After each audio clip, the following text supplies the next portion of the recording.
So magandang gabi po sa inyo mga tol. So ako nga po pala si Cesar Abililla, isang welder po dito sa barko, in short, seaman. So napakagandang pakinggan pero hindi po maganda yung income. Dahil nga po inter-island lang po yung ating sinasakyan at hindi po international.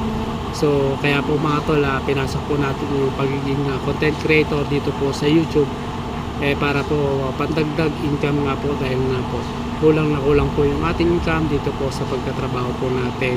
So isa pa rin po mga tol para makapagbigay din po tayo ng inspiration sa mga gusto pong sumakay ng barko at yung mga trabaho po dito sa barko po mga tol bilang isang welder.